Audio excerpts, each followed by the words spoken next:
Well, hi everybody, and welcome to That Fallout Show, episode 49. Party time! Oh, Shaline! Oh, I missed it! What I missed it! Do it again! Do it again! Do it again, Rick. Do it again. I had a gag and everything, and you just... I'm sorry, I let you down. We I had dropped one the ball. job. We rehearsed Start it again. this. Start again. Right, well, it's dead now. No, we can still do it. It'll be fine. All right. It'll be fine. All right. Hi everyone, and welcome to That Fallout Show, episode 49. Party time! Excellent! And then I had a gag, and I was going to go... Because that's what they did on the show. And you ruined everything. I did. I killed it. I'm sorry.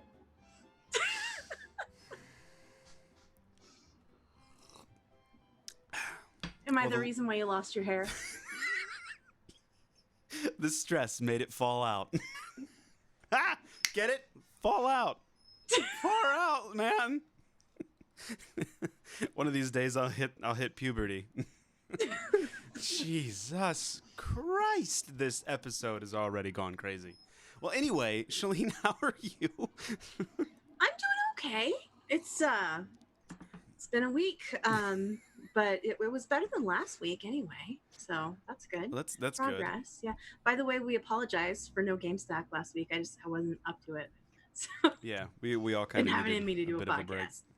And also, Vendertron is not with us, as he's caught up with some professional duties, and he is being more of an adult than we are right now. He usually is. So yes, he is not here with us this evening. But never fear, the dynamic duo is here, and we are asking for your help, because we severely need it if you watch this intro. And you can help us by sharing us on your social media. You can send us some emails, because we don't have any tonight, and it makes me sad. You can like, subscribe, and retweet our stuffs, and tell your friends about us, and host us on Twitch as well. We enjoy all of that. Word of mouth makes this show work, because it doesn't any other way. And on tonight's show, we've got some news, some lore, and gameplay. It's been a minute. It has been a minute since we've done some lore. And I don't really, it's not really lore per se.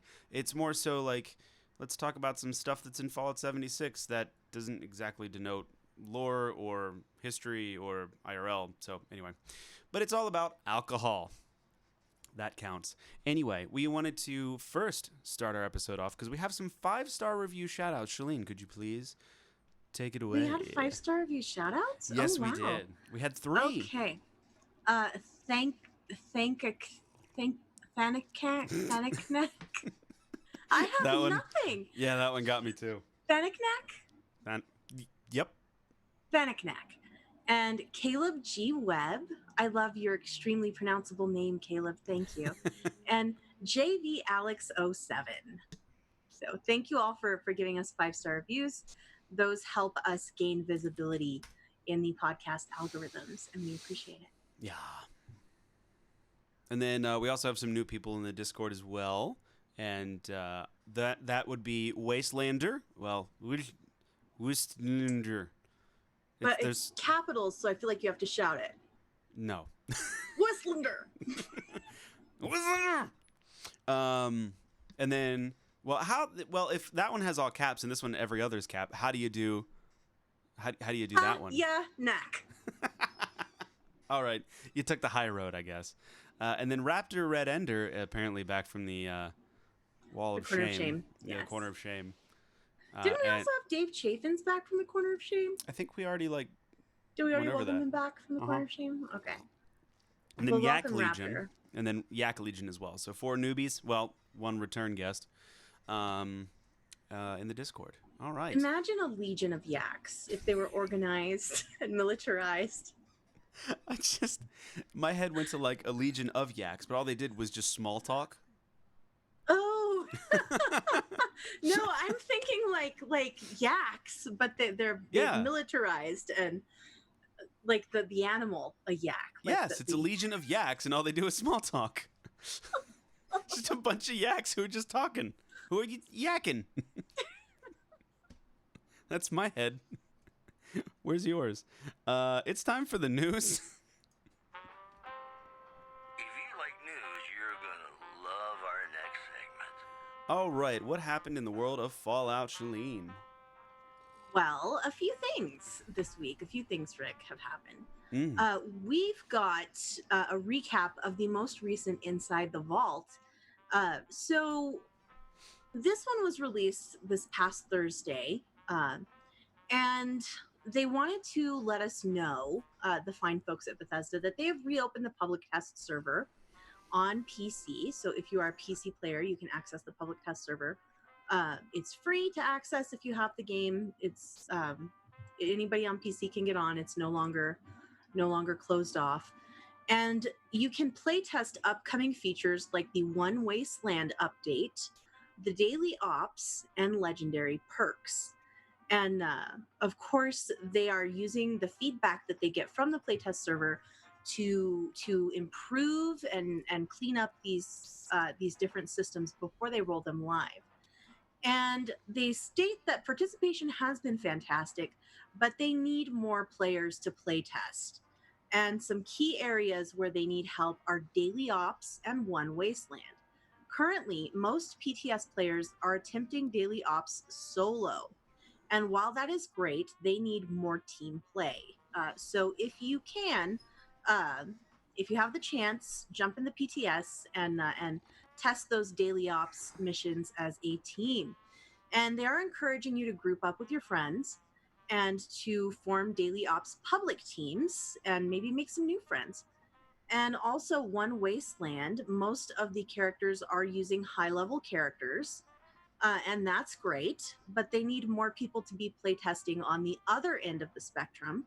So if you could start a fresh PTS character and give Bethesda some feedback on what it's like experiencing One Wasteland as a lower level character. So that is something that they really need help with testing. If you're one of those people who's always crying about Bethesda, test your game before you release it. Well, now is the chance. You know, if you don't participate, you don't get to complain. It's like if you don't vote, you don't get to complain. Put your bottle caps where your mouth is. Yes, exactly. You should take quesadilla in there. I may after I finish the legendary run, but right now it takes pretty much all my gaming time to get through the legendary run, the dailies. Yeah. So they are offering some incentive to log into the PTS and do that kind of thing. So there is a pennant that you can be rewarded with for your camp. If you complete 8 daily ops in the PTS before this playtesting concludes in mid-September. And when they release update 22, anybody who met the goal will get this reward. So you can show that off in your camp. They haven't shown us an example of what this pennant looks like, but I assume it's wonderful since they really need help at the PTS. And Meat Week has returned. Meat Week started yesterday. Mm-hmm. I've run a couple of Meat Weeks with you guys, and it was very fun. Graham and Chally, they're my favorites. I love them. I should have said, Shaline, let's get on to sinews. Sinews, like sinews. Oh, sinews nice. For the Meat Week. It's a bit of a reach, but it's a good one. It's a good one. Yeah. We try to meet our goals here. Yes. I'm going to meet you in the middle here. And this will be done, and it will be well done.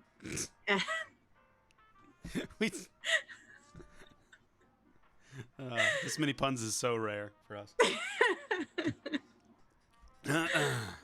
What was the one you said yesterday? At least it's not blue humor. Yes. Yeah. Blue. Oh, gracious. Just don't have a cow. The people expect us to be full of bull, so they know what they're in for. We're gonna milk this bit for all it's worth. Oh my gosh. This is utter nonsense. Oh my gosh. All right, can we please move on? Look, don't have a cow. This is. You heard me. I think we hoovered up every last pun we could. Oh my goodness. Well, I'm going to take the bull by the horns. I was going to say, Asher Dusk in the chat says, put those jokes out to pasture. Oh my This hurts. goodness. It's so good. So good. I think we may have made a mistake.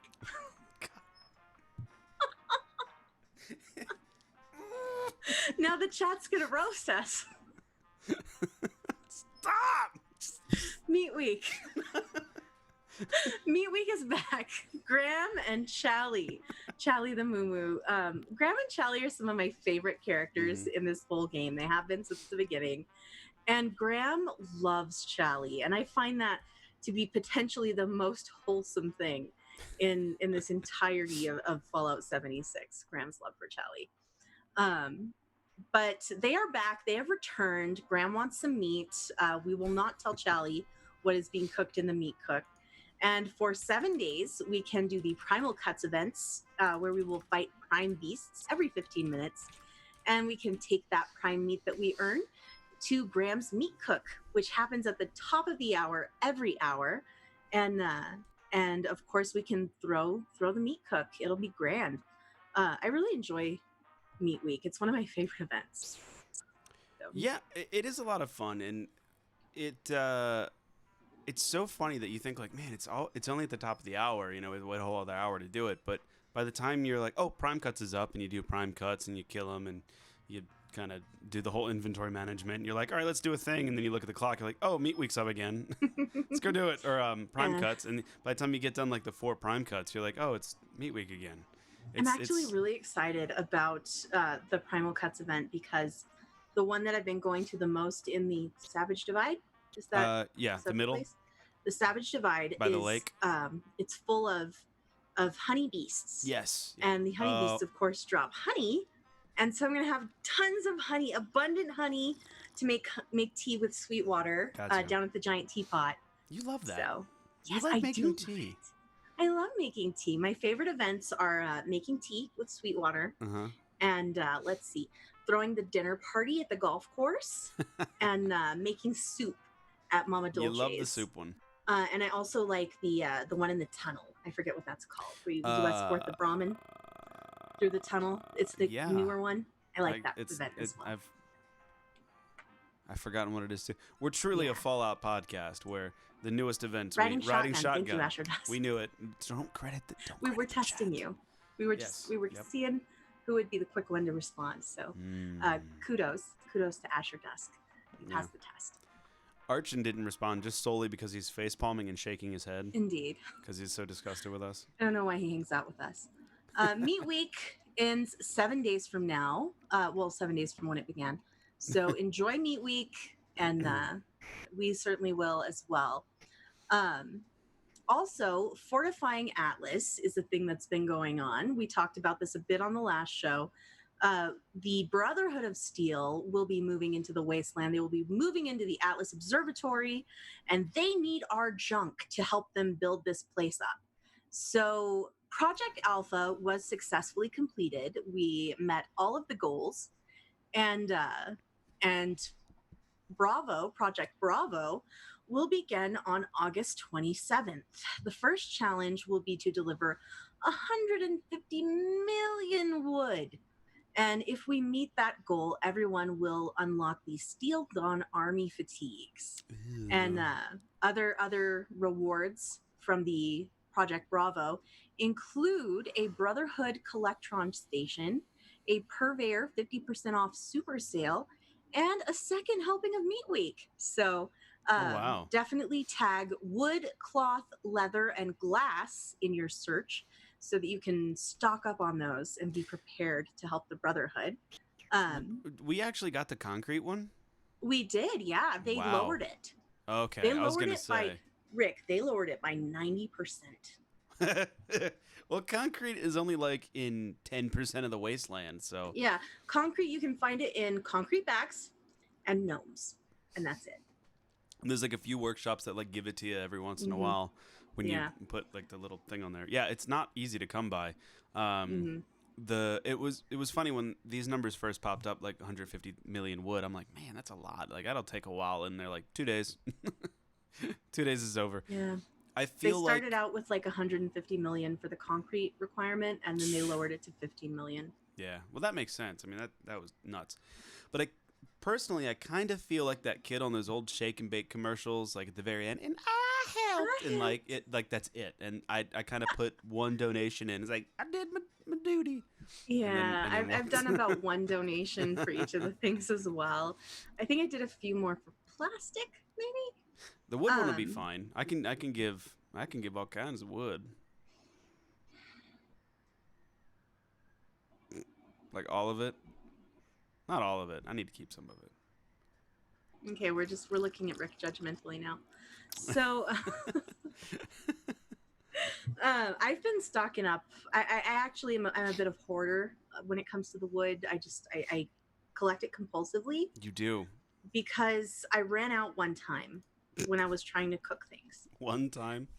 Yes. One time I ran out and I was trying to cook things and I couldn't cook. And I had a hard time getting wood for like a week so I could cook. So after that, I just started compulsively picking up wood everywhere. I even try to pick it up when we're playing Nuclear Winter. So I think I should be well equipped to help donate this time. A couple more bits of news. Where is it? There is double score going on right now. This started yesterday. It ends on the 24th. All of the dailies will award double score. So that will help us rank up a little bit quicker. I think you've gotten up a bit farther, closer to catching up. Yes. I still don't know if I'm going to make it all the way to the end. It's why I've saved my trust fund items. Because I might need a little help getting there. I need to ask Daddy Bottle Bucks. Man, they need to like make that a character. Daddy Bottle Bucks.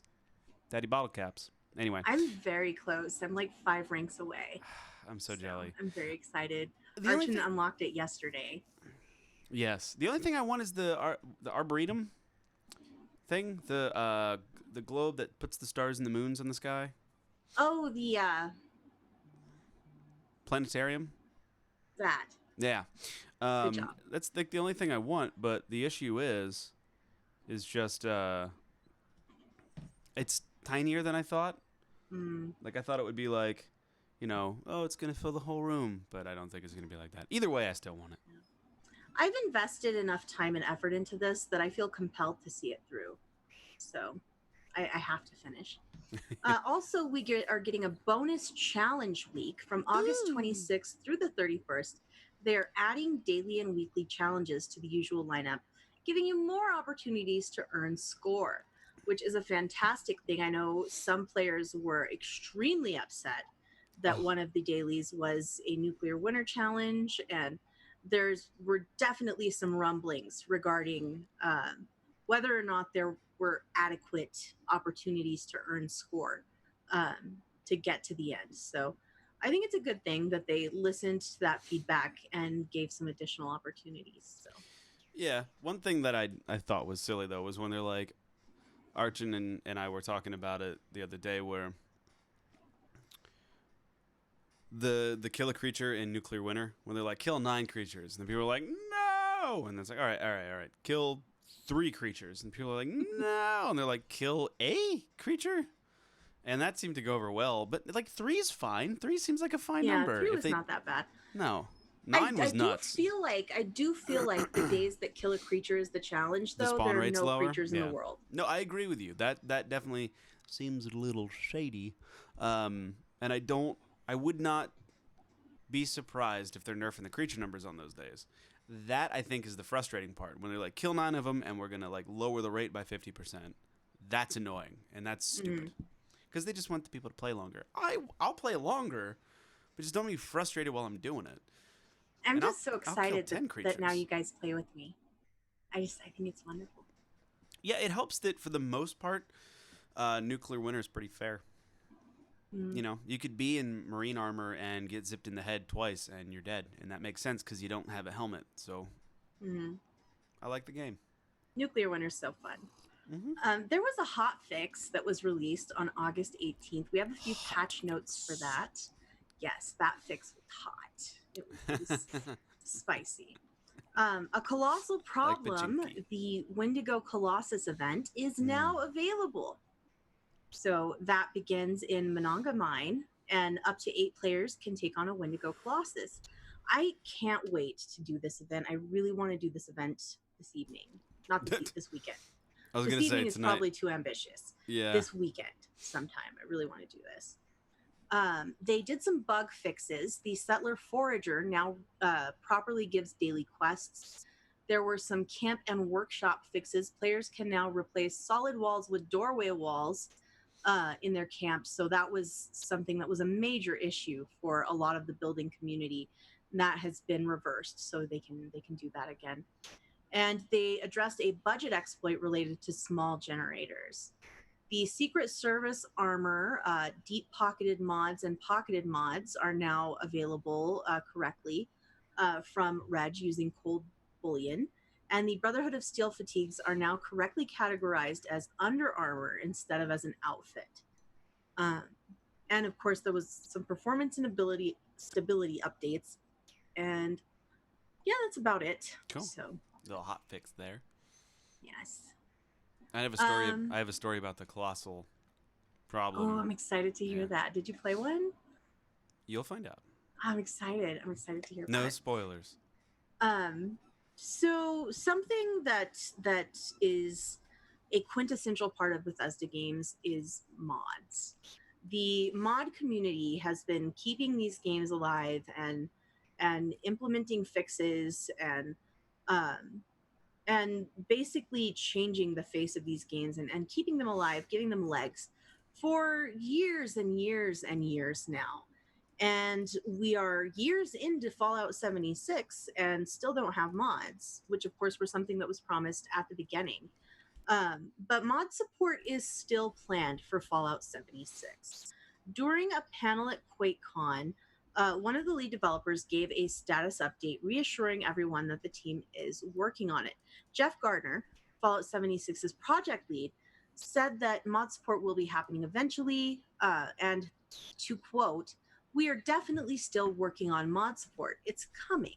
It's just a heavy lift.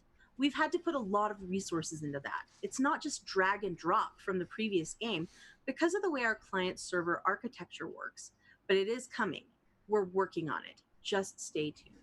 So I find this very interesting. I don't really know how mods are going to work in this multiplayer experience. I don't know if they'll be limited to private worlds. I don't know if they're going to give us some kind of a persistent server the way that we've wanted for ages. Yeah. Not sure how they're going to make this work, but I'm glad they're still working on it. They will be private server exclusive. Yeah. So private. I think they would have Fallout to first. Well, yeah. I mean, it would be unless they had a server list where, like an ARC or something, where you could pick from the servers and it's like these are the mods available. But that would not be the way that they would go. But Todd Howard, I think, said that it was only going to be through Fallout first. And that has caused some grumbles in the community because it's like, oh, now you've put mods behind a paywall. And I can get where they're coming from, but like, how else are you going to implement it in a public setting? Like, it just will not work in a public space unless the mods are purely cosmetic and not gameplay changing. But that's not the point of mods. So I think it still will be a good thing. It's definitely going to incentivize Fallout first, but I can definitely see a subset of people not playing anymore because of it getting, a little bitter. I don't know who's ever gotten bitter at the game. I don't know. Yes, I couldn't imagine. I will remain on my high horse. So, yes. Did you buy horse armor for that high horse? Not in Oblivion, but I did. Actually, that's not true about the Oblivion Collector's Edition, and it came with the horse armor. So I guess technically, yes. Mm-hmm. Yes, horse armor. Mm-hmm. So our next story is sourced from a Reddit thread about a combat overhaul. And Rick, I would like you to take the lead on this one. One of the things that's coming up in Fallout 76 that we've talked about a little bit here and there, nobody really knows the details of, is the combat overhaul to the game. It's going to change the way that the enemies are spawned with the level. It's going to change the damage done with weapons and a bunch of other things. And it's live now on the PTS. If you want to get an idea of what Fallout 76 is going to feel like after Update 22, go to the PTS if you're on PC and check it out. But in a nutshell, the main thing that it seems to be targeting that people are saying is the bloodied build. And I want to just talk, this is the Redditor Legat, and it's like the top Reddit thing right now. And it says, he's like, I've got 4 endgame characters and 3 are bloodied. 1 is Junkie's heavy gun. My damage is about to get train wrecked by the PTS nerf, and that's a good thing. And he goes on to explain how, essentially, the bloodied build, if you're not familiar with it, you get a bunch of rads, you have very little health, and that boosts your damage to astronomical levels where you can kill a Scorched Beast Queen in like 30 seconds. Like if you're using the correct right. legendary items. It's highly optimized. You have to get the right legendary rolls. But if you do, it is just, you're a train, and everything in your way is a tiny little ant. You just run over and steamroll everything. And what people are saying is in the PTS, their bloodied build went from like 6% better than everything else to about 1.5. And I know that I've heard grumblings about how quickly bloodied builds kill the Colossus, and I think that's a lot of the reasons why it was delayed so much is because they're trying to balance out some of that stuff where, you know, noobs would go in, and I say noobs loosely because I mean like high-level characters like me or even you, Shaline, but not completely optimized, go in and they're bullet sponges where a bloodied dude will run in and just and it's gone. And that was causing issues where people were not able to get a shot in on the Colossus or things of that nature. Some people are not considerate. No. And they know they do a ton of damage and they can one-shot these massive enemies, but they don't give everyone else a chance to hit it first.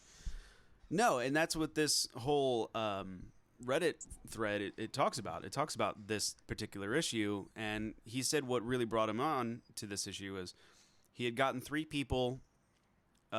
new people into Fallout 76, and he created a new character to roll with them. And then he realized, wow, like, we don't really do, like, the Scorched Beast Queen just goes down like that sometimes. You know, we really can't do much if we're not some crazy optimized builds. And what I found interesting in this thread were the comments where people were not poo-pooing on the upcoming nerf. They were in support of the nerf, but more so concerned that it didn't feel complete yet. And some of that has to do with, like, for instance, like if you're a high-level character and you go to Vault 76, the Liberators will now spawn in at, like, between, I think, like, what was it, like level 20 to level 50 now? Wow. Or somewhere around there, where they're still easy to kill, but they're a little bit more of a challenge.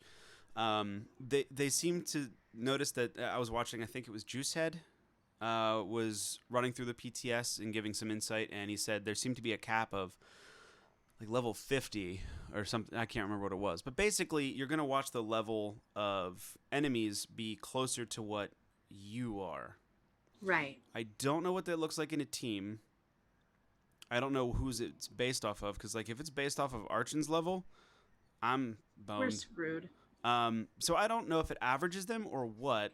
Maybe it'll be a different level for all of us? Is that possible? That is a possibility. Some games do that, but I would imagine that seems a little advanced for the whole Bethesda doing like that seems like it'd be like not too, you know, like, oh, it's a level 50 for Arch and level 20 for you and it's a level 0 for me? And then I would also be like, oh, I shoot it once and it's dead, but then, or yeah, I don't know how that's gonna work, but the main point is that the community seems to be supportive of this, and that is a good thing. We've known for quite some time that there is a unbalanced. The combat is not balanced properly.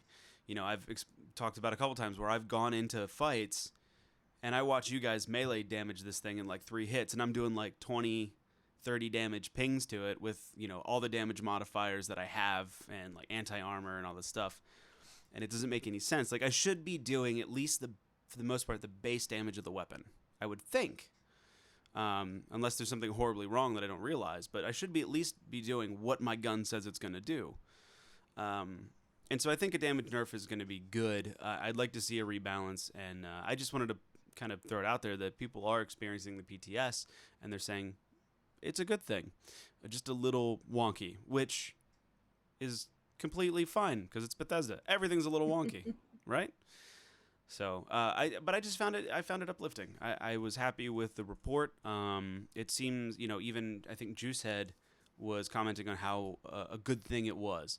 And a few people were saying, "Oh, maybe my tanky healer build might finally come into play where I'm a power armor guy and I can shoot people with a syringe or fire them with like use that perk the shish that kebab. heals. Yeah. Mm-hmm. So it would be good to see it get a little more diverse in as far as roles are concerned, rather than like, do I want to go bloodied or heavy weapons or melee or because it's pretty much just a DPS centered game. So if you're curious what it looks like I said, head on over to the PTS server if you're on PC and give it a whirly twirl. Shout out to Vendor who has joined us in chat. Oh. Hello. Hey, there he is, and he has. I love his icons. His emoticons are to die for. Aren't they fantastic? I am jealous of those. They're They're really cool. So good. All right.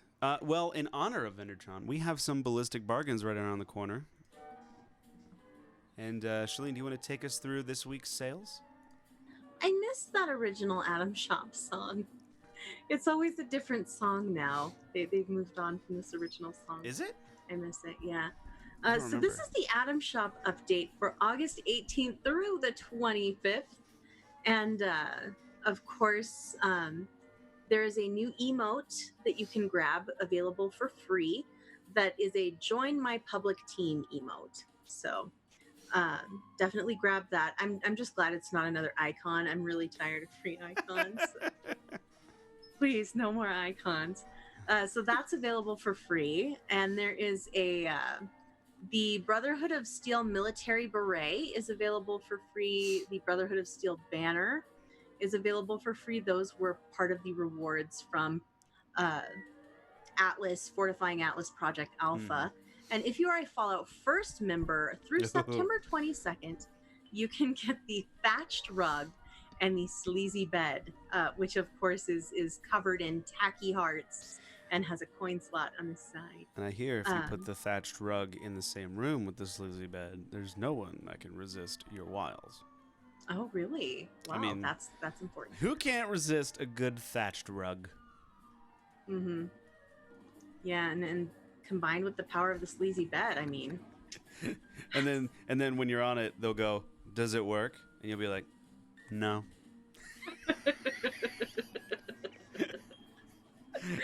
and then the reason that's the alluring is because the fact that it doesn't work means you've worn it out. Wow. Okay. Limited time offers and new items. Join the revolution and rally Appalachia to your cause with a new wave of communism-themed items in the Atom Shop. You can get the Communism Bunker camp bundle to decorate your home, and this includes it includes the Communist Bunker, the Communist Fence, and the Communist Military Safe. The fence is a chain link fence with razor wire at the top. I want it so bad. Yeah, it's pretty cool. I saw one yesterday at someone's camp or workshop, and it sat pretty high above the ground, which seemed really dumb to me because you could just crawl out underneath it. Well, they are commies. They're not too bright, Better dead than red.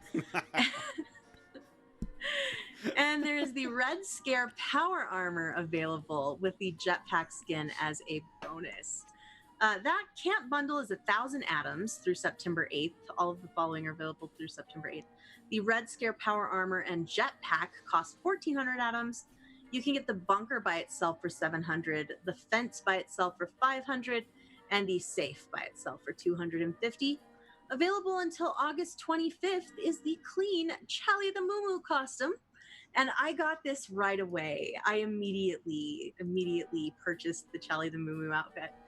And it's just, it's wonderful. It's magnificent. It's majestic. It is pink. The feet are little hooves. The cuffs are little hooves. And it has the two heads they have goofy look on their face. Me too. It's wonderful. It's wonderful. I do want to say real quick, as a quick comment, that power armor helmet for the Kami power armor looks really cool. So What does it look like? It's like a brown, well, dark red dome with like some antenna sticking off the top, and 3 red eyes like the Predator's laser dot kind of That thing. sounds cool. And it's got like a Darth Vader like Bane looking mask front thing. It looks really cool. Very cool. There's also a blue Brahmin grill available through September 8th for 500 atoms. And there are some limited time items that will be leaving. And we've got available until September the 1st, the Blood Eagle bundle for 1,200 atoms, the Quack outfit and mask for 900 atoms, the Blood Eagle totem for 700, and the Blood Eagle nest for 500. And leaving August 25th, the Junkyard Camp bundle, the Junkyard Power Armor paint, the Pack Rat backpack, the Fusion Fleece stash box, the Rainwater Collector, and the Mothman Cultist Tripod Altar. And some returning favorites that will be available through August 25th at a discounted price. The Communist Spy Outfit bundle for 840 atoms. Did I mention these are all through August 25th? The Nuka-Cola Secret Door bundle for 840 atoms. I have that. It's really good. The Raider Waster bundle for 1260. Scrap kits and repair kits, 20 each of those for 700. Don't buy those. Don't buy those. You get lots from the Scorch Beast Queen event and from the Legendary Run. Don't buy those, guys. Yeah, I'm starting to get them now, and I don't even use them.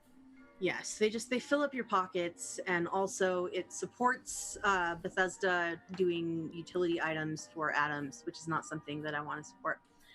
The Hazmat Meat Cooler backpack for 350, Communist Red Shift backpack for 350, Communist Flooring 350, Communist Wallpaper 350, Red Shift Pip-Boy paint 280, and a Communist Red Shift flag for 210. And some other things that are leaving the vault on August 25th include some icons, a plasma pistol player icon, an embrace player icon, and a laser pistol player icon. Those are all available for a mere 10 atoms. Ooh. And we have some weekly sales. These are only available for a short time. You know what? I'm not even going to go through these because these are available for so short of a time. These are only available for a day at a time. So I'm not going to roll through all of those. But okay. It's a bunch of Hubris Comics stuff. And by the time we get the show up, they'll be over anyway. I do have to say the Man-to-Man costume and the spandex there, whatever that material is made out of, make everything out of it because it has not ripped and will never rip, and it's skin tight. I mean, you can see everything. So, I may have to get the Inspector costume when that one's available. The red coat. Mm-hmm. Yeah. Ah, cool. Nice. So you bought the Nuka-Cola bundle? Yeah, I got the Nuka-Cola bundle a while back. Oh, okay. I thought you got it. It came with the secret door, the stairs. I think it came with some Nuka Girl standees, like cardboard cutouts. Oh. I'm not real big on the Nuka Girl stuff personally. Like it's fine, but it's not really how I want to decorate my own home. And it came with some jumpsuits, and those are really great. Nice. I enjoy those quite a bit. And you love playing Nuclear Winter in your Charlie the Moo Moo outfit, which I'm sure you'll talk about. Of course I will. A head above the rest. 2 heads above the rest, I should say. Anyways, so something we haven't done for a while has been lore. And Fallout 76 has been one of those games where the lore was there. We were just waiting for other people to do the work and fill the wiki up. And they have. And this episode, we're going to talk about the alcohol inside of Fallout 76. There's a lot of it. We love Biv. Boy, do we all love Biv. And I love... the best. Isn't he, he's though? The best. It's just great. And he's like the soppy drunk that's just always happy and never belligerent. And it's just nice, you know? And it's fun doing his daily quests. If you don't do them, you should. They're fun. I wish I had more time to do them, but anyway. And at the end of them, usually you get a recipe for some new alcohol to brew because you have the brewing station. And we're going to talk about the different beers that are available in the Wasteland, and we're also going to talk about like what they're made out of. There's a couple that were cut, so let's get started. Ballistic Bach is the first one on our list because we're in alphabetical order, and that's based off a Bach beer. I don't know if you've ever had one of those, Shaline. No, I'm not big on beer. It's very I don't know. It's a very full beer, like a loaf of bread in a bottle.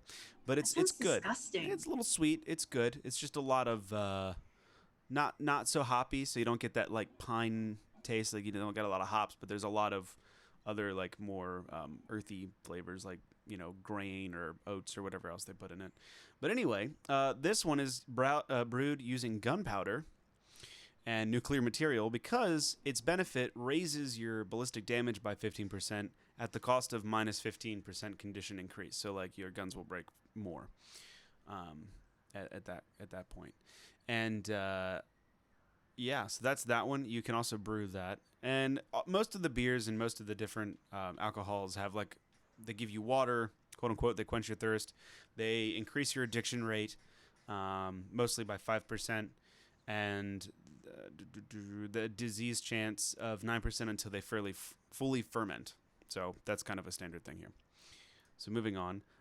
Then there's generic beer. So Ballistic Bach is kind of like I love how even Fallout 76 is getting into the microbrew level with like the Ballistic Bach. And then you've just got beer, Bud, probably, Budweiser, something terrible. And that doesn't do anything except for give you strength +1, charisma +1, and intelligence minus infinity. No, that's just -1. But you just use that using, wheat. I think corn. Is it corn? I think corn. So. Yeah, corn, razor grain, and wood. Corn, razor grain. Yeah. Yeah, just your basic beer. It can't be Bud because there's no beechwood involved. Anyway, then there's the Blackwater Brew. And we're in the beers right now, Shaline, so you don't have much to say, I'm sure. But this is going to become my favorite beer in the game now because it's a dark, top-fermented stout beer. And I am a big, big, big, big fan of stouts. And this one's brewed using blight and razor grain, and it increases the strength and charisma of the drinker while lowering the intelligence. So there you go. There's that one. Then there is the bourbon. And I think Archin's a fan of the whiskeys in the game. He always has bourbon or whiskey. But this is straight up bourbon. It gives you strength +1, intelligence -1, and endurance of 1 as well. And that's also brewed at the station. These are just kind of the basic ones. Cranberry Moonshine, which, by the way, do you remember the moonshine phase I went through? Yes. Yeah. That was bad. It was a bad time. Moonshine's horrible for all of you people out there. It's bad. And remember the NyQuil episode when I was hopped up on NyQuil? That was Rick's moonshine phase. I don't know what it was about moonshine and I didn't even I was never able to drink enough of it to feel anything either because I would have a little bit of it and immediately fall asleep. Immediately fall asleep.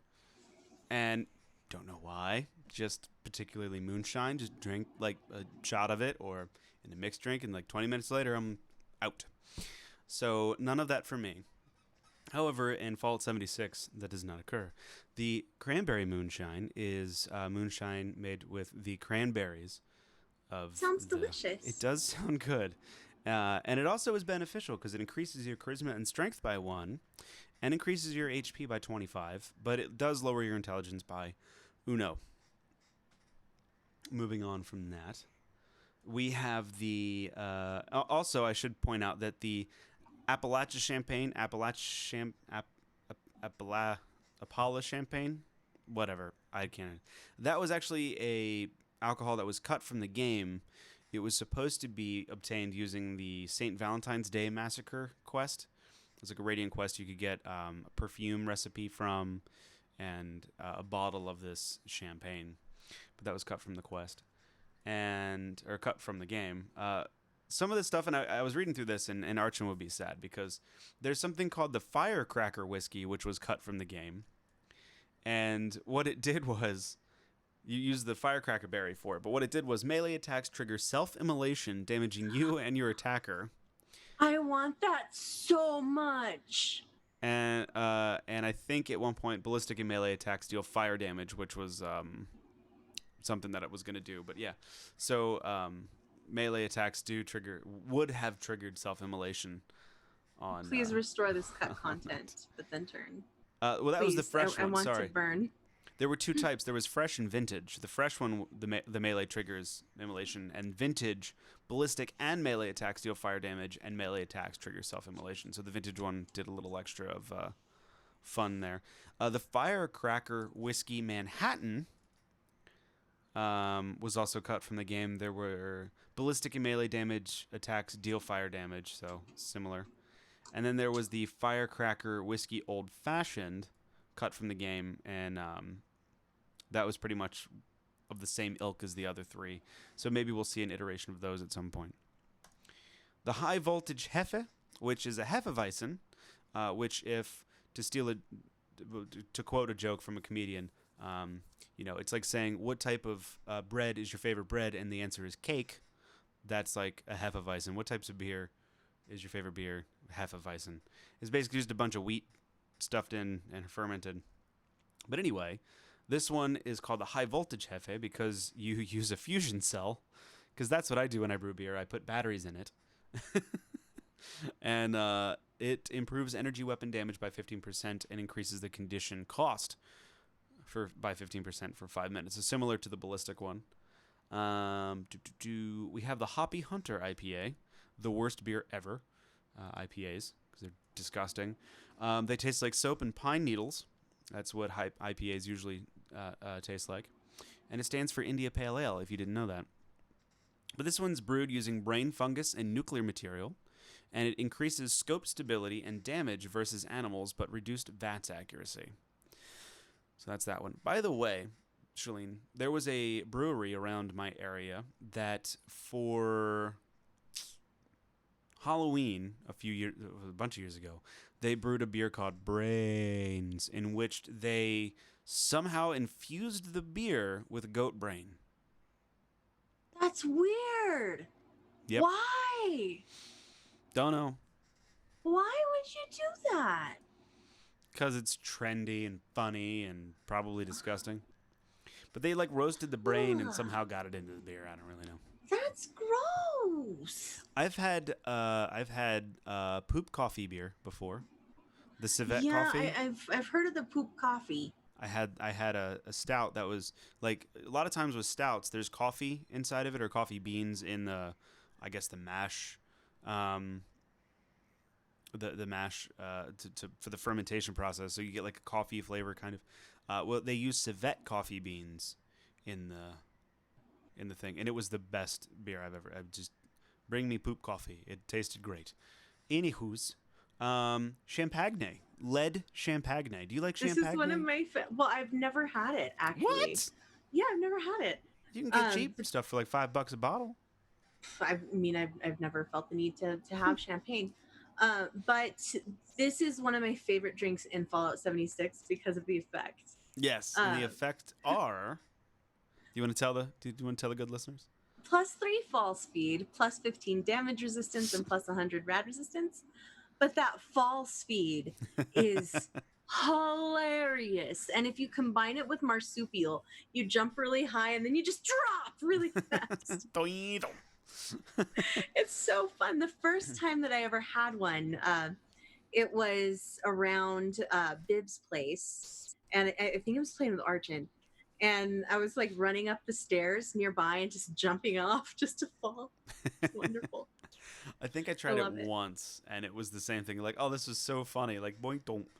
Oh, it's hilarious. And Sorry, I was reading the flavor text. Biv says, he says, last time I drank lead champagne, I rolled into a wall for 10 hours straight and didn't get a single scratch. Now let's see if you can make a batch that effective. Yeah, it's pretty cool. It's actually brewed with lead, tar berries, and nuclear material, which doesn't sound poisonous at all. But yeah. Then there's another one, the lead champagne Bellini. Bellini? Anyway. Bellini. Yeah, it's like a Bellini. That's to do with peaches, isn't it? It's like a peach flavored. Probably, but in this, since there are no peaches, there's carrot flower nectar, and that's what it uses. And that also gives you the +3 fall speed and 100 radiation resistance, but it does not give you the damage resistance. So it does not use those things. Then we have the hard lemonade, which sounds really good right now because it's summer. You know?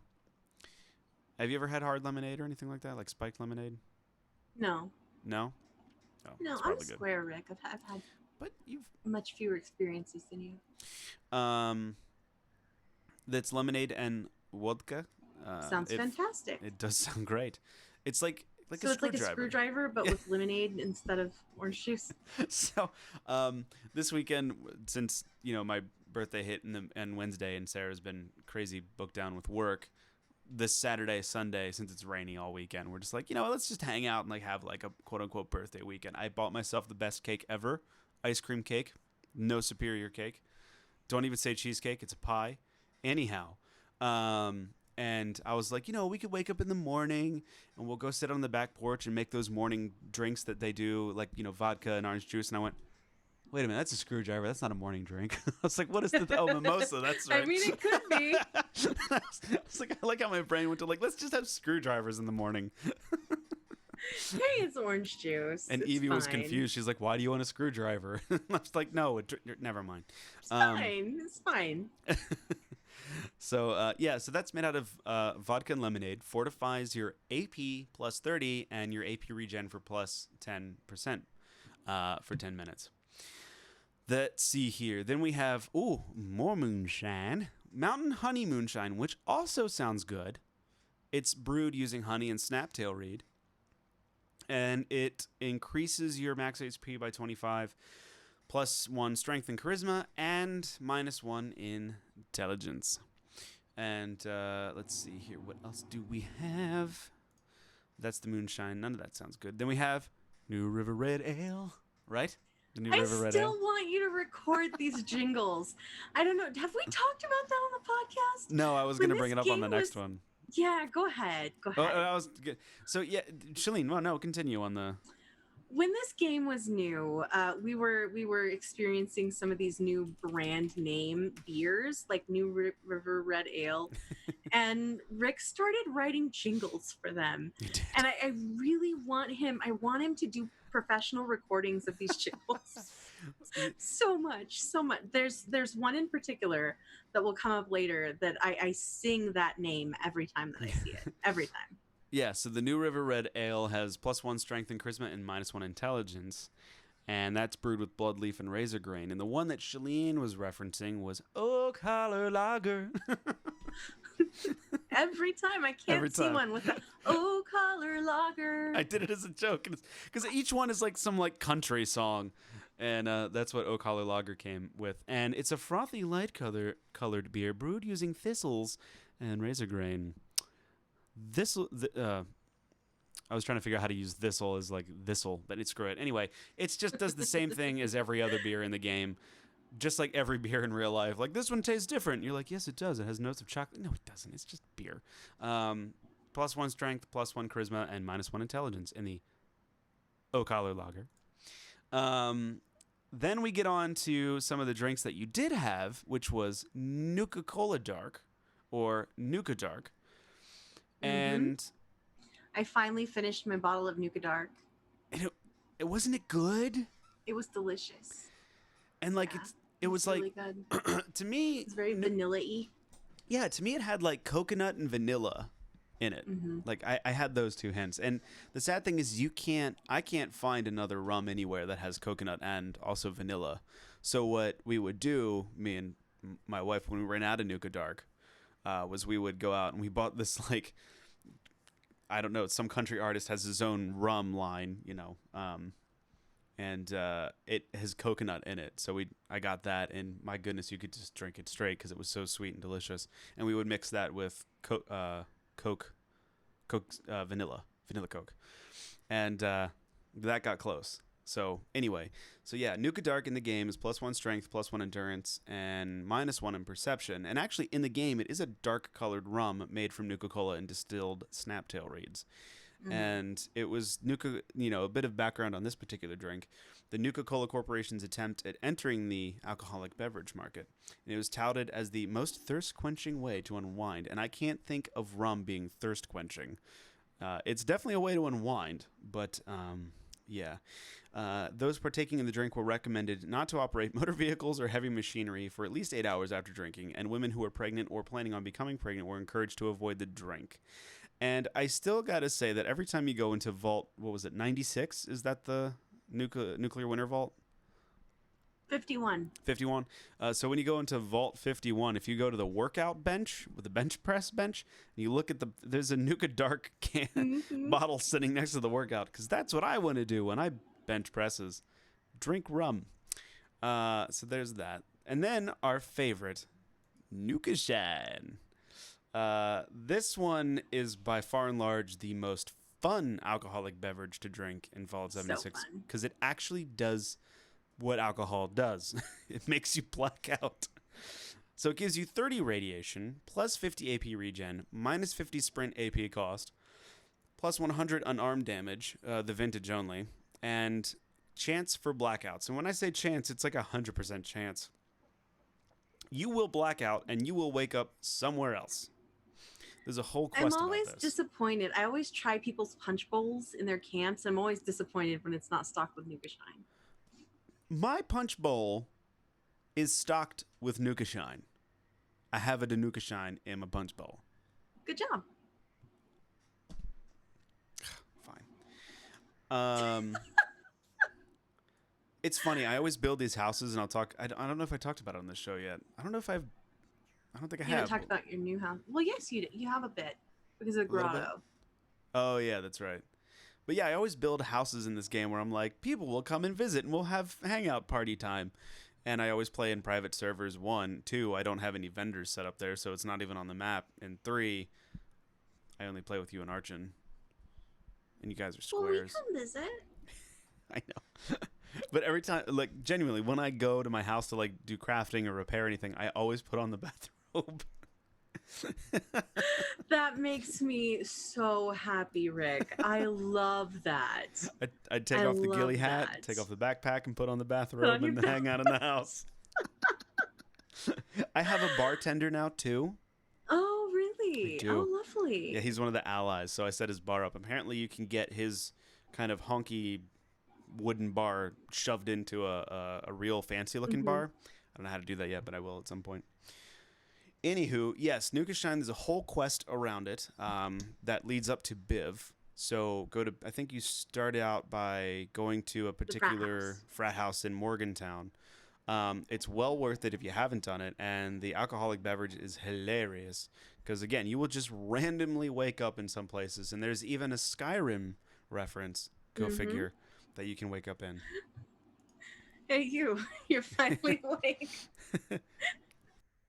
Yeah, that's a good quest. I enjoyed that quest quite a bit. Then there's the Old Possum, which is a strong malt liquor brewed using aster and razor grain.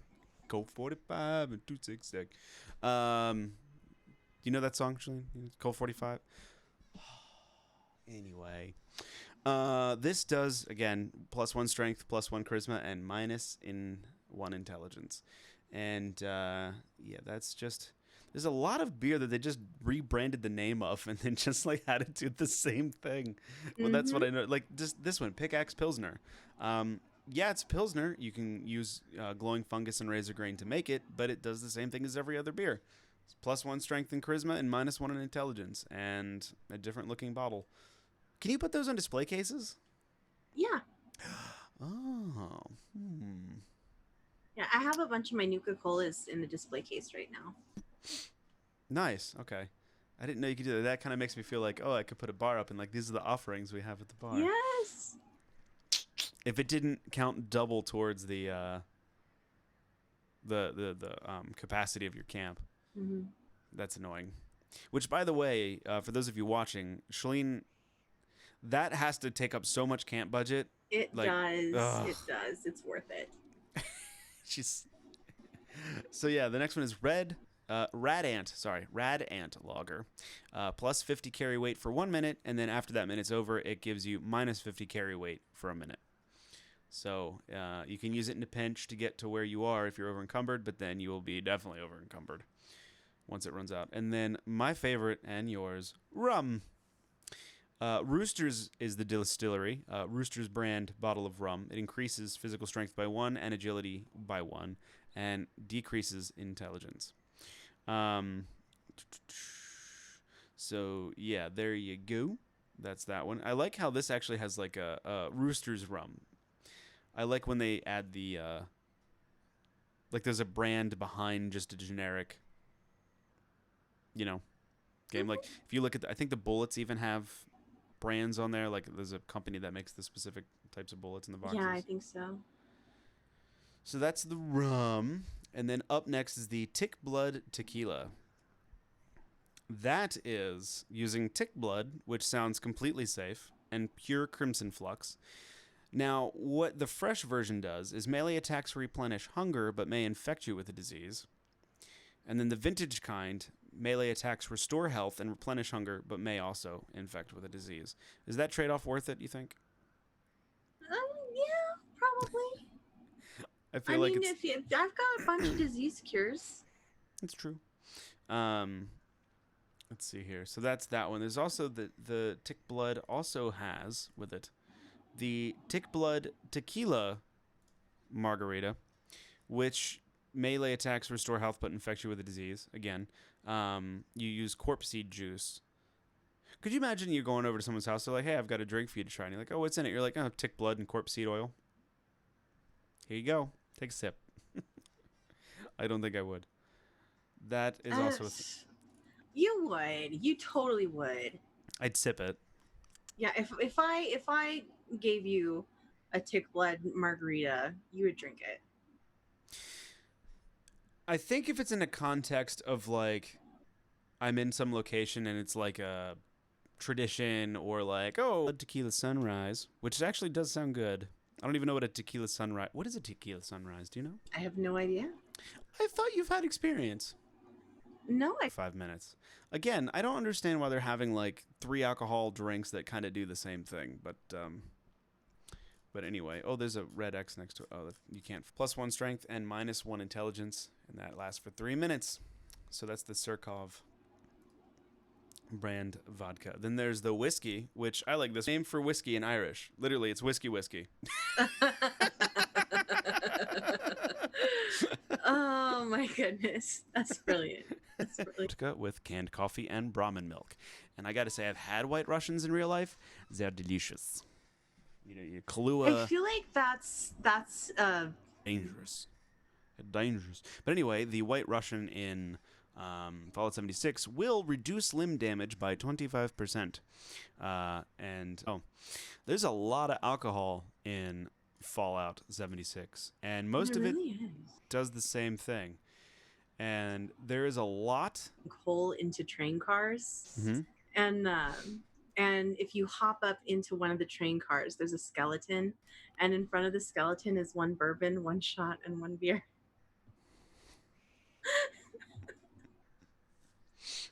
That is so good. It was wonderful. It was like I could hear George Thorogood in the background. It was just. I love it. That's so good. Yeah. So that's the alcohol, and I think we should do a whole thing maybe next week or a week after on the drugs of the wasteland. And Shaline, I'm sure, would be more. Yeah. See, she'll perk up for that one. I'm the alcohol guy. She's the drug taker. In game, not real life. In game only. I would not know what to do with a drug if I had one. Sure. Anyway, so that is the lore segment. You see how it wasn't really lore, but kind of It not. was kind of lore. I don't But know. It wasn't necessarily as lore-y as it wasn't like fictional history, but it mm-mm. was like it was sort of like flavor Yeah, text. flavor stuff. I don't know. But it's definitely cool. I forgot to mention too that the bourbon in the game is from the old Appalachian distillery, aged 9 years, but they don't really specify what year it was started aging in. So that's probably also like a couple 100 years old, or depending on what Fallout you're playing. So there you go. I think though it is time for a section that we like to call "Getting Shot a Lot."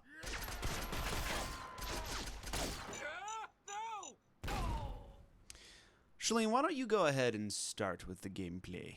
Sure. Let's see. I have been playing a ton of Fallout lately. Tons of Fallout.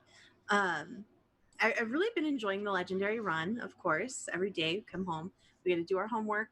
We got to do our homework. We got to get those daily challenges done. Mm-hmm. I've been enjoying that quite a bit.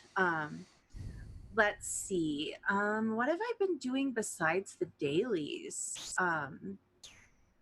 I guess not a ton besides the dailies. We're having a lot of fun in Nuclear Winter, which is lovely. And I did, of course, wear my Charlie the Moo suit into Nuclear Winter. I knew you guys would be annoyed, but I had to do it anyway because I had to do it. Actually, I love it. Do you? Do you I really? love when you do the quirky stuff. It's so much fun. Because it's like there's Arch and me. We're like, all right, we're geared up. We're good to go. And then we turn around and then like just two cow heads sticking out of a bush. These guys, they're in ghillie suits. They're all equipped. They're tactical. They know what they're doing. They're good at it. And they go in. They're making a plan. And they're like, all right, we're gonna come up the side of this cliff, and then I'll flank left, and you hit them from the front, and they're all doing all this stuff, right? And I'm creeping up behind them, and I see they're all in sneak mode, so I go into sneak mode too, and they're in bushes, so I hide in a bush, and then I hear these guys just laughing at me, and I'm like, what? And I click into third person mode, and my two cow heads are right above the bush. And it always reminds me of like the Family Guy joke in Vietnam where like the soldiers crawl out of the woods and like Peter Griffin's in this clown costume and he's like, you guys are dumb. They're gonna be looking for soldiers.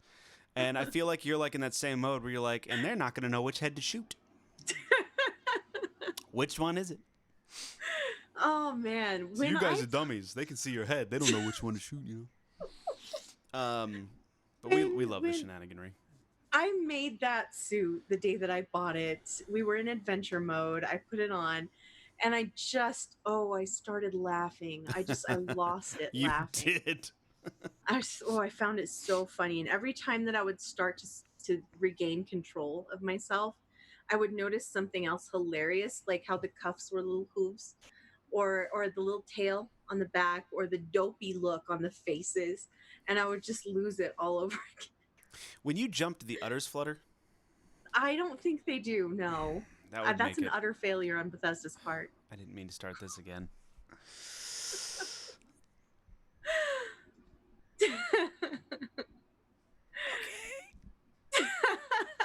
I don't know if I can do any more cow puns. Cow pies. I don't know. I was thinking that. So Agent DB in the Agent DB in the Cooper. Agent DB Cooper in the chat says, boo! And I was going to make a joke like if you were sneaking up on an enemy in Nuclear Winter in the cow suit, instead of yelling boo, you'd be like moo. I don't know. Exactly. That's wonderful. Wonderful.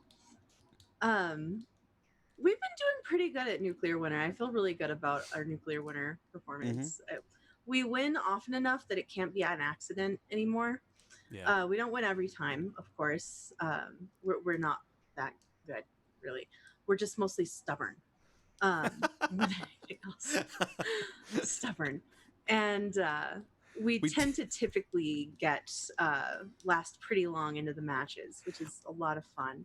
It just occurred to me, Shaline, that you're right. We don't win because we kill the other people. We just win because we refuse to not die.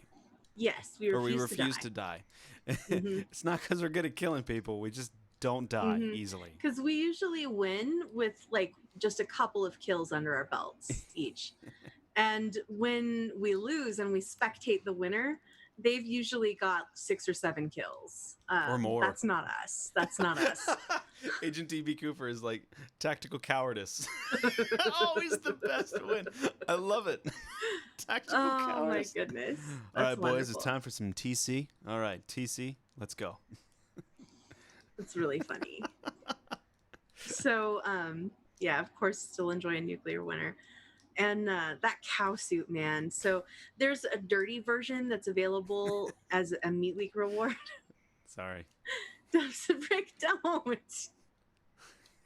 Not that kind of dirty. You could lay on the sleazy bed in your dirty cow suit. Although that was like the first thing I did in my cow suit was like do the pose, you know, the laying down pose. Like, oh yes. Move on over here, baby. Oh my goodness. So I lost it. What was I talking Sorry. The dirty cow suit. There's the dirty cow suit, and I popped into a public world the other day with Archon, and he had put on his dirty cow suit, and I had on my clean cow suit, and and we were shopping for the daily challenge, and we stopped by this one camp, and this guy had a pretty impressive magazine collection. It was not complete as mine is. By the way, have I mentioned that? No, you haven't. My magazine collection. You haven't. Yes, I have completed the magazine collection. Big shout out to Bit Trash Riot, who sent me the last 3, I believe, that I needed. So it feels, I feel fulfilled, but at the same time, there's a hole in my life, the shape of this magazine collection. I don't know what to do with myself now. I don't have a little goal for myself. Bubbleheads? And yeah, it feels weird. But we were at this person's camp. He had a fairly impressive magazine collection.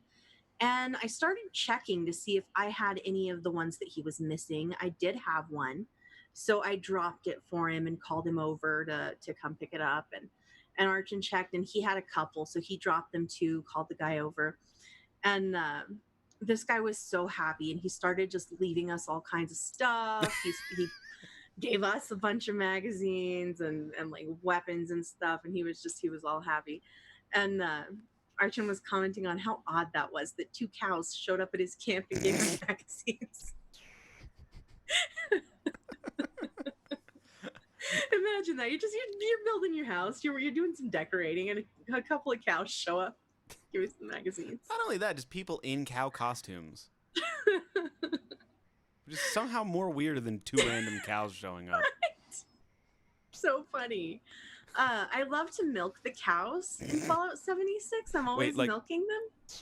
Like the actual Brahmin, or like people in cow costumes? The Brahmin! I'm just trying to... all right, I'm just... The Brahmin, Rick. Clarifying. Before there were ever cow costumes, I was running around milking all the cows. And I think it's funny to milk the cows. And also, I've always felt mildly anxious about how heavy these cows carry their udders. I feel like they need to be milked for relief. It looks painful to me, so I just want to milk them. So I always milk them, and now I'm dressed as a cow, milking cow. Just a little weird. Yeah, you're right. They do seem like if they get into like a good gallop, they'd whack their udders with like a back hoof upstroke. It looks so uncomfortable how heavily they carry their udders. It looks so uncomfortable. So I feel like they need to be milked. I can't help it. There's too much. Yeah, it's I'm a ranch kid. I can't help it. I'm also very annoyed by the fact that they did not animate the cows walking correctly, which I noticed during the one where you escort the Brahmin through the tunnel. Yeah. Cows tend to put their feet in front of one another. You know, a cow trail where cows walk is like this wide. I'm holding my hands just a few inches apart for our audio folks. And the ones in the game kind of keep their stance very wide. But they walk with their hooves kind of in line. Oh, they do A like cow trail is very, very narrow, you very know what? narrow. They do that to hide the numbers. Yes. Um, that was my anyway. Yeah, they do have that runway kind of walk, right? Yeah. And it annoys me a little bit that they walk with such a wide stance in the game, which is a small and very nitpicky thing. But Mhm. again, grew up on a ranch around cows all the time. Probably my favorite pet that I ever had was a cow. Um, it's, Did you eat it? no, we didn't eat it. I don't know. I loved that cow. The last time I knew someone who had a cow that they named, eventually one day I was at their house having hamburgers and they're like, "Yeah, you're eating Buddy." And I was like, "You named it? And then you eat Yeah, it?" like naming a cow is one thing. We've done that. We've named. We don't usually eat creatures that we name, but that cow in particular, I loved it. Like I loved that cow. It thought I was its mom. Like it was a pet. It was absolutely a pet. It would follow me around. I was little. I was a little girl, and this cow would follow me around.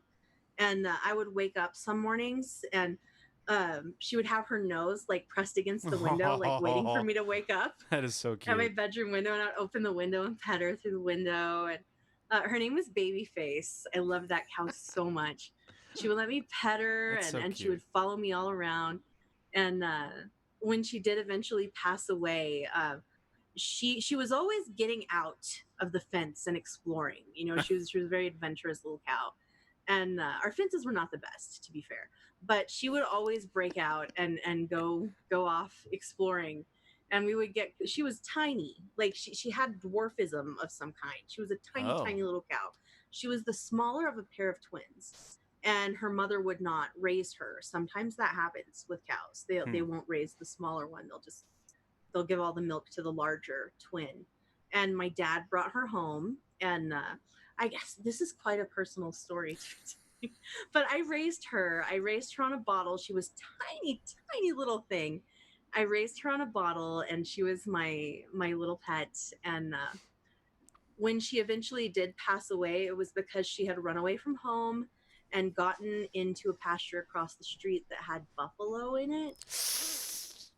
And she got pregnant from a buffalo. Oh, I didn't know that was even Yeah. possible. It is. They're called beefalo.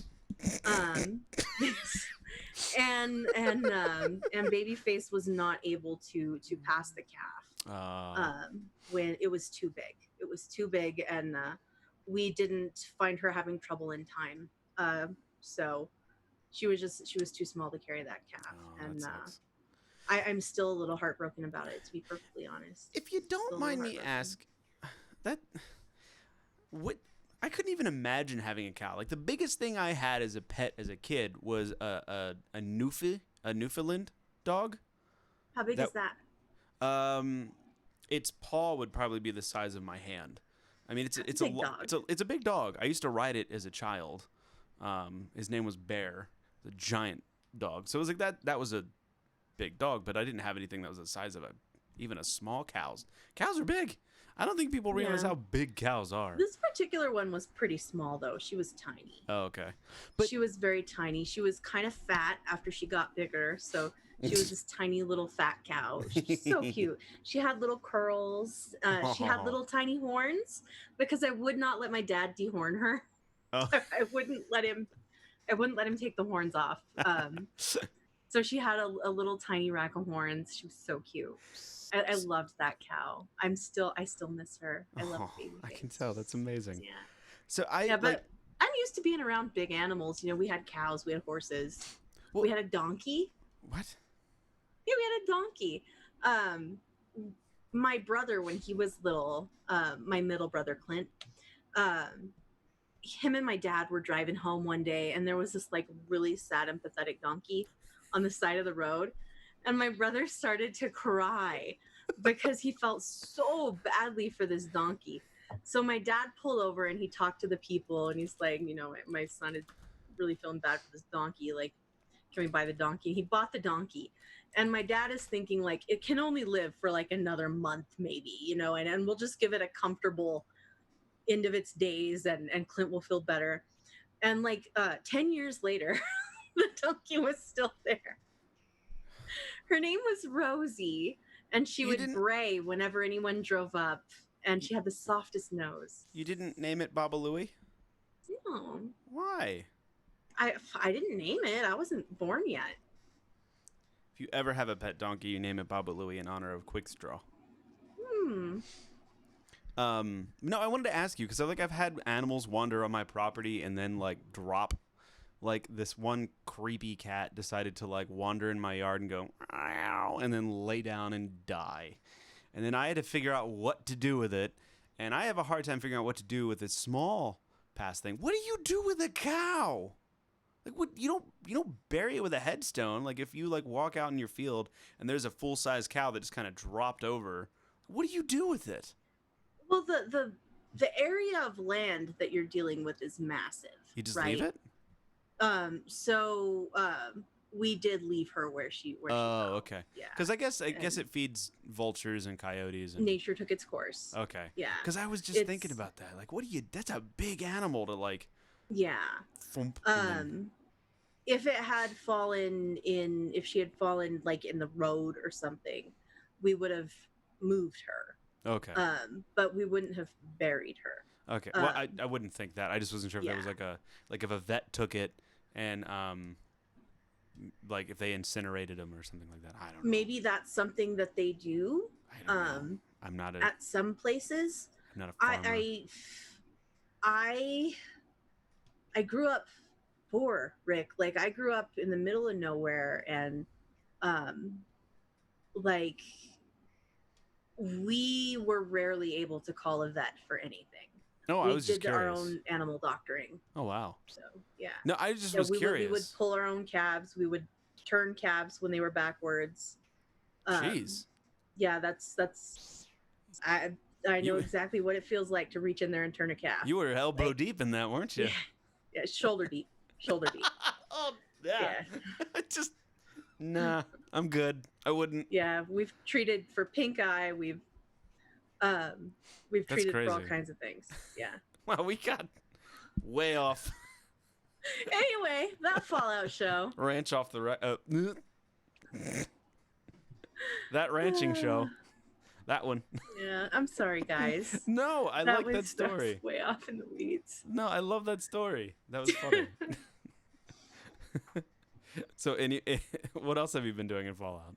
Let's see. We did pick up our baby characters, Archon and I, our low-level characters that we started with Wastelanders, and did a little bit more of the main quest. We took care of the Scorch detector system. We found a raider that had the plans for the skiing outfit on him. So we cycled through all our characters to pick up those skiing outfit plans. Let's see. Nice. I think that was about it. Yeah, a little bit of progress on those. I still haven't done too much of Wastelanders. Mostly I've been focused on finishing the Legendary run. Gotcha.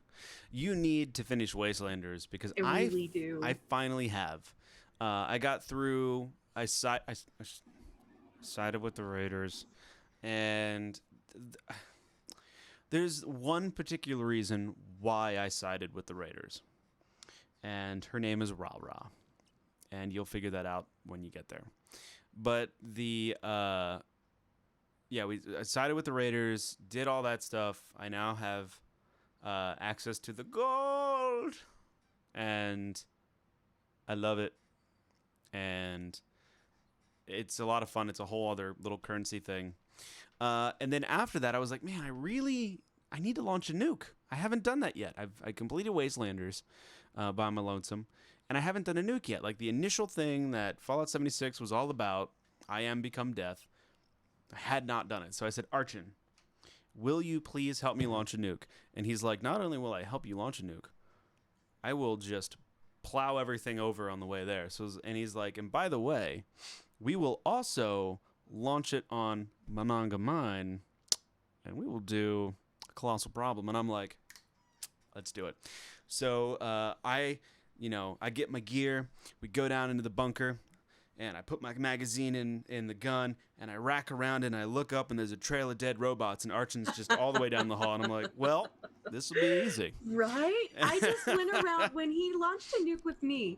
I just went around like reading the terminals and exploring and just watched as creatures fell dead around me. Yeah, it was so funny. I'm like, is there anyone to fight? So we got all the way to the end, and all the robots are dead, and he I did finally help out when we were defending the last 4 robots, and we got to the point where we could launch a nuke, and I walk up to the thing, slide the card, walk up to the number, and boop, boop, boop, boop, boop, we enter the number, walk up to the targeting system, he pinpoints Nanga Mine, I blast it, and I'm like, yes, and we watch the nuke go, boom, and we're like, the colossal problem prompt starts up, and my daughter comes up and she goes, hey, mommy wants to know when you're making dinner, and I'm like, Oh, right, no! right now, I'll be down in a minute. So responsibilities. I watched Archon traipse off, tra-la-la-la-la, and he went and did colossal problem, and I was like, to all you people who got those rewards, you can thank me later. And I had to log off and go make dinner. Oh, man. So I triggered it, but I didn't get to play it. That was my colossal problem story. And it was a problem that I didn't get to play it. So I finished all that, finally finished the main quests, and been buckling down hard on the legendary run because I'm so far behind in it. Not that far. I'm on tier 3, but I'm pretty far behind in it and trying to keep up with this daily double score thing, as well as the repeatable stuff, because I'm still at a low enough level where I can level up each play session, I guess you could say. Level 109. And so that's pretty good, Rick. I'm only at like 143, and this is the character I've been playing for quite a few months longer than you. It's because you explore and Archon kills everything for you. It's true. You just got to get a shot in. That's all you got to do. You just got to ping it with a 38 caliber round. Just walk into a room and go pop, pop, pop, pop, and then go look. I'm a little embarrassed of how reliant I've grown.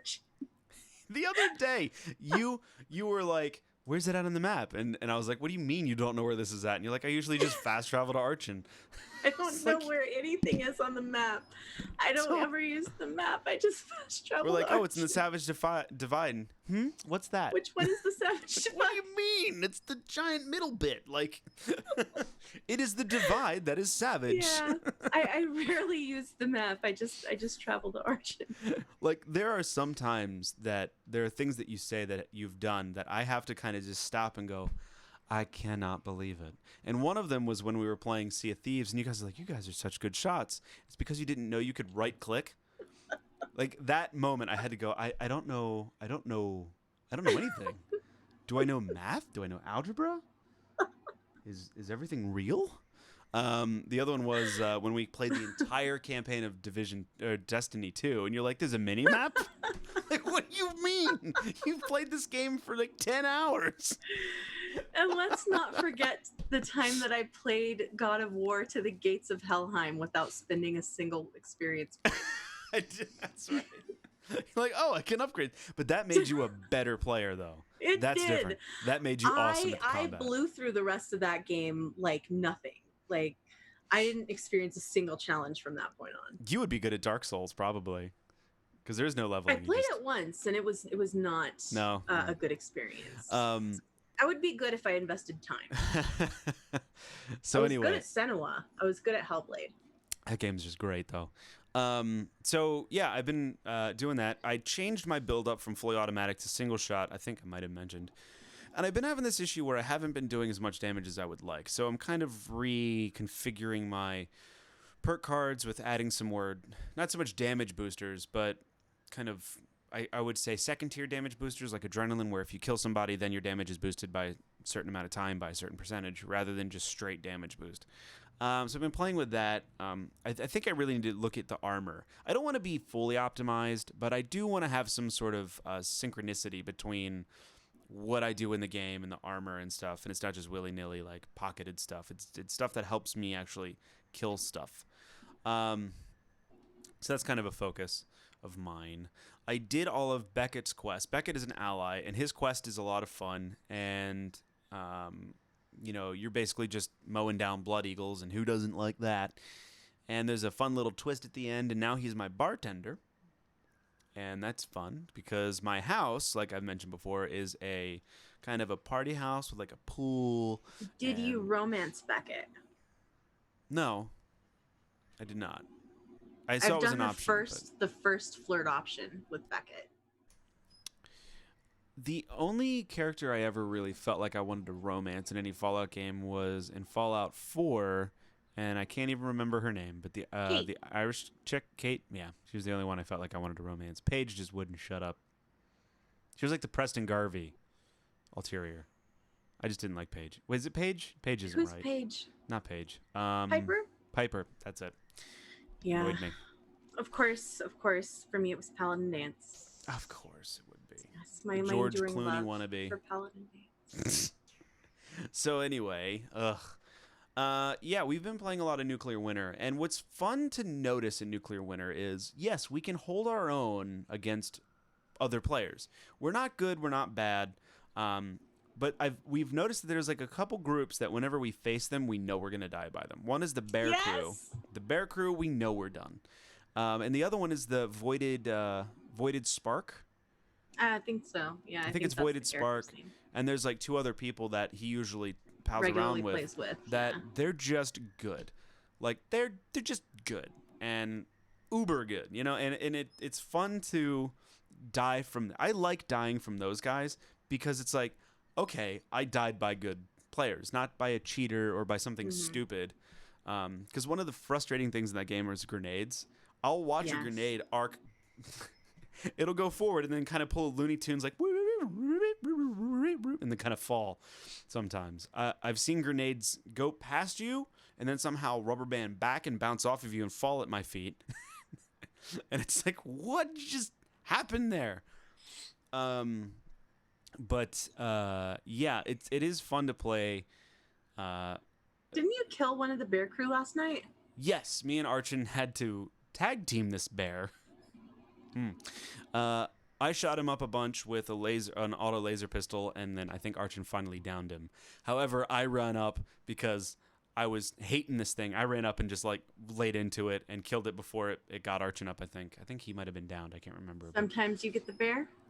Sometimes the bear gets you. But last night in particular, you know, there was a moment where the firewall was closing in, and we were like running it, hot tailing it, really, because our butts were catching on fire, and we fought like 3 people on the way to the safe zone, and killed them. I think you killed 2, didn't you? I killed 2 people that round. Yeah, and you killed 2, with and I think that little 44 pistol. Yes, you got this dinky little 44, and just like blap blap blap, and down both of them. It's just like, okay, all right. So she's good with a 50 cal and a 44. Noted. And nothing in between. No, especially that Gauss shotgun or the Gauss rifle. The other day I came up on a BP crate, which is the super rare crate, and I looked in it, and it was a Gauss rifle with the ammo. And so like somebody had already looked in it, and they saw the gun and were like, no, not even I'm not even going to touch that. Oh man, that's so funny. So it's been a lot of fun playing 76, and especially Nuclear Winter. I love the challenges. It gives me an excuse to like drag people to play it with me. And some of the randoms we've played with have been fun. You know, I can't remember. Wasn't one of our player randoms Boats and Hose 42 yesterday? And I think didn't he rescue Archon? He came to the rescue. He came to the rescue of one of us, because I remember you making a joke about that being not such a bad rescue. It's like the opening of that one Matthew McConaughey movie. Yeah, you know, Agent DB Cooper says he loved the Gauss rifle in New Vegas, and the main reason why he never used Wild Wasteland. I absolutely agree with you. And the problem is in Fallout 4 and 76, they've ruined the Gauss rifle. Yeah. It's not. The it's Fallout like 3 / New Vegas Gauss was beautiful. Yes. And this one's trash. No, they're not good. That Gauss rifle in New Vegas was just like a heavy hitter, and the noise, that clang, is just everything with it was amazing. So, anyway, that's our week in game. If you see me online, feel free to pop by the house. If I'm on a private instance, you can pop on over and see the house. Doesn't mean I'll team up with you, but pop on over and grab a brew. The punch bowl is open for everybody. I don't even know if the house is locked, now that I think about it. I don't lock my house. I don't lock anything. I leave my water purifier open and my Collectron open in case anybody needs anything. Yeah. So stop on by and have a brew. Anyway, that is our show for this evening. There is no emails. Closing. Do we have any announcements this Sunday, Shaline? Are we doing a Survival Horror Sunday? Sure. I was thinking it would be maybe. Yeah, maybe. Okay. I was thinking it might be fun to kind of rewind time and start. Like, it would be kind of fun to play through the Left 4 Dead 2 campaign. From the beginning? From the beginning. Yeah. To see how it all ties together. And if you want, we can put it on easy if you want, just to like kind of breeze through it. I don't know if you want to keep that on normal, but anyway. But I was good with normal last time. Cool. It was okay. We'll let you guys know if we're going to do a Survival Horror Sunday this Sunday. And I'm not on Twitter anymore, but you can find me in the Discord. Just message us for a link. I do vinyl streams. I'm going to do a few this weekend because I've been missing it terribly. So hop in to the Dick's Picks Just Radio like all Show your channel. Shots in Nuclear Winter.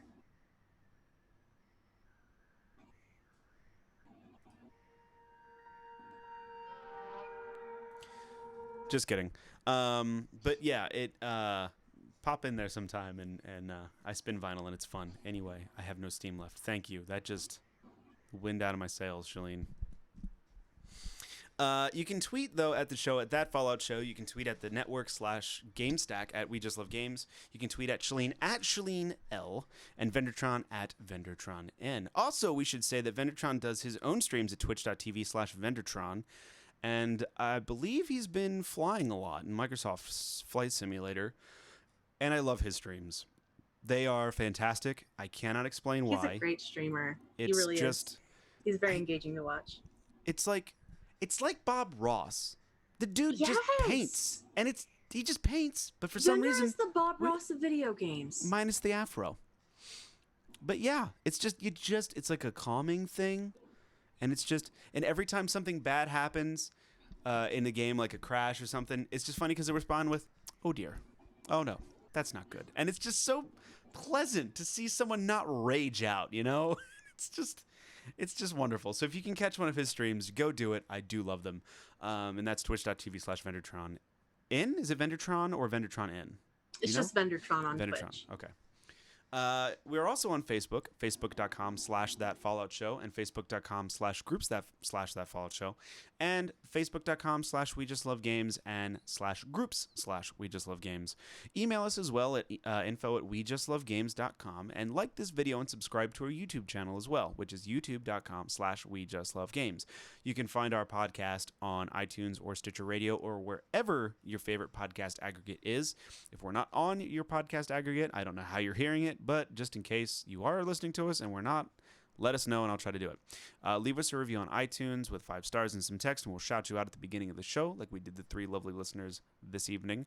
We record live every other Friday, 6:30 Mountain Time, 8:30 p.m. Eastern Standard Time here at twitch.tv/wejustlovegames. And because it's every other, on the other, like next Friday is our show Game Stack, which is same time, same place. We also do Twitch streams when we can. Like I mentioned, Survival Horror Sunday. Last Sunday we played Left 4 Dead 2 with Archon. This Sunday, don't know. Stay tuned for that. And thank you so much for listening. Shaline, what is your last word? Oh, collar lager.